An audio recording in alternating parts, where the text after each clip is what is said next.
what side of the aisle you're on. We have seen some Democrats there as well, but this is just one of those moments where everyone comes together as part of this American tradition. And that, of course, is the inauguration, the swearing in ceremony of Donald J. Trump as the 47th president of the United States. Truly remarkable as we get that inside front row seat, and we're able to share that with our viewers in real time. So many people not able to make the journey to Washington, D.C., but now being part of history in the making. Yes, just for the viewers, that couple there, that was former Vice President Dan Quayle and his wife, the former Second Lady Marilyn Quayle there. So the Quayles are in the House as well.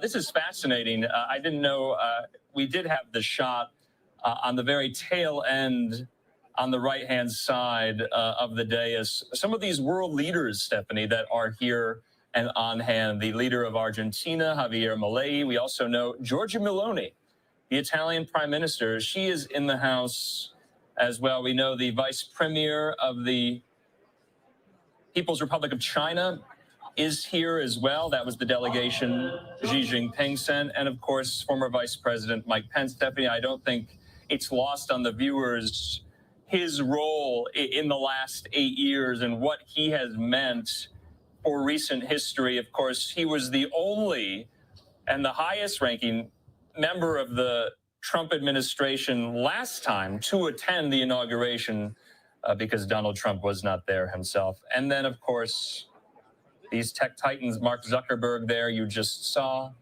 the CEO of Meta. And as point, we take Stephanie, a look, Andrew, as we take a look at this, concentrated in this room right now, somewhat beyond comprehension. Yes, and you were mentioning just the political figureheads, just the who's who. But as you also mentioned, we have Elon Musk, we have the who's who in the tech industry. The conversations that are happening right now, Andrew, I have to imagine aren't just about politics. We see Jeff Bezos right there, but also I have to imagine perhaps some business as well. I mean, these are the heads of multi-billion-dollar industries chatting. You see Elon Musk and Jeff Bezos having a conversation right there. RFK Jr. nodding and smiling in the background. Pete Hegseth. I mean, just from just a human perspective, not even a political perspective, Andrew, just from a human perspective, it's just absolutely fascinating to watch. And we get this front row inside look into what is happening. Yes, Stephanie, I wouldn't underestimate the ability of even billionaires to engage in small talk. The world's wealthiest man right there, you see Elon Musk. Of course, we know Jeff Bezos' company, Blue Origin, just had a first in its own right with their most recent test launch there in Texas. We know how important that is to Elon Musk and SpaceX. And remember, Musk is going to be part of this administration, not Senate confirmed, but as head of the Department of Government Efficiency. Also, it's notable because a lot of those tech titans, Stephanie, well, they were donors to the inaugural committee. $1 million donations came in from Amazon, from Apple, from Boeing, from Google, from Lockheed Martin, from Microsoft, also from Sam Altman of OpenAI. You see there Mark Zuckerberg and his wife. So it's not only how these individuals are going to work with the incoming Trump administration, they have also given money to the Trump inaugural as well. So they have paid for their seats, so to speak, Stephanie. So true. And when you talk about donations and, trying to, get into the ear of the most important people who make these decisions. But, as we take a look at, and we are awaiting, of course, the people of the hour as we are, anticipating the introduction initially of Melania Trump and Usha Vance. They will be the first people to be introduced, and then Vice President-elect JD Vance, and then finally, of course, the man of the hour himself, Donald J. Trump, as the 47th President of the United States. As we were mentioning, Andrew, this is not going to be what we are used to seeing when it comes to inaugurations. It's a little different as we are indoors right now. Instead of being out on the mall with hundreds of thousands of people, this now is just the select, hundreds of people that are allowed inside. We see former President Bill Clinton and Hillary Rodham Clinton walking not hand in hand, but side by side right there as they make their way to the seats. And also, Andrew, we haven't seen former President Barack Obama. We may have missed him, at least perhaps me, but I have not seen him yet. And we are expecting that he will be in attendance. And so we're just going to have to wait and see. Of course, George W. Bush with Laura Bush as well. We're also expecting to see arrive as we continue to just watch history unfold before our very eyes. Hey, Stephanie, you had mentioned there, we see the Bushes now. You had mentioned all these people in the rotunda. You would imagine it's going to be quite toasty, quite warm. You might be right, but historically, the Capitol Rotunda is freezing. So I just thought I'd offer that context there. But now we see President George W. Bush, former First Lady Laura Bush. We also see members of the Trump family, the Trump grandchildren, now entering into the rotunda there. And then there we have former President Barack Obama walking alone, as we do know that former First Lady Michelle Obama declining to attend this swearing-in ceremony, not indicating why. There's been a lot of speculation about that, but she also was not in attendance for former President Jimmy Carter's funeral service. And also to note, Andrew, former Vice President Pence was walking solo. And we saw during the funeral service of Jimmy Carter, his wife not shaking the hand of Trump or Melania Trump, indicating, of course, that fractured relationship that took place after, that fateful day on January 6th.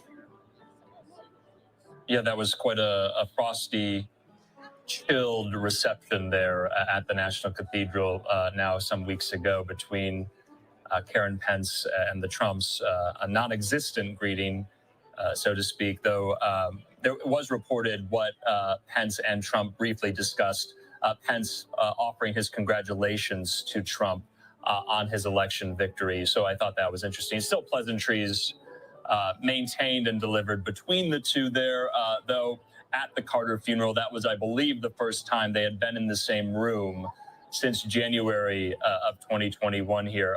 But of course, Pence stuck to his constitutional duties that day, January 6, 2021, and he's doing so as well, keeping with tradition. Of course, it's not in the Constitution that former presidents and vice presidents attend the inauguration, but Pence doing the same. There aren't that many parts of today, Stephanie, that are enshrined and codified in the Constitution. Of course, the presidential oath itself, that's right there. Now, the oath that vice presidents take, not necessarily there either. They can do as they see fit. It's not too far off from the presidential oath, but the presidential oath is in the Constitution. The date, January 20th, that's in the Constitution, albeit by amendment as well. So I thought it just kind of underscores the fact that most of today is tradition, is pomp, is circumstance, is pageantry. So I thought that was interesting for our American history buffs out there. And, even though these traditions are not as long-standing as some other countries, these are, really held, close to the hearts of those here in the United States, really signaling that new frontier and now making this our own as we continue to look, as you were mentioning, Andrew, the who's who of the business world and also the soon to be, possible cabinet picks right there as we see some are posing for pictures. But what a moment in history as we continue to await the inauguration ceremony to get underway, and just taking a look right now, Andrew, of what is to come. Of course, the schedule did have to be adapted because this is no longer going to be held outside. But just to let our viewers know, what they can expect, we are expecting the Vances and the Trumps to be introduced. We're also expecting House Speaker Mike Johnson and Senate Majority Leader Thune and Senator Klobuchar. They will be introduced as well.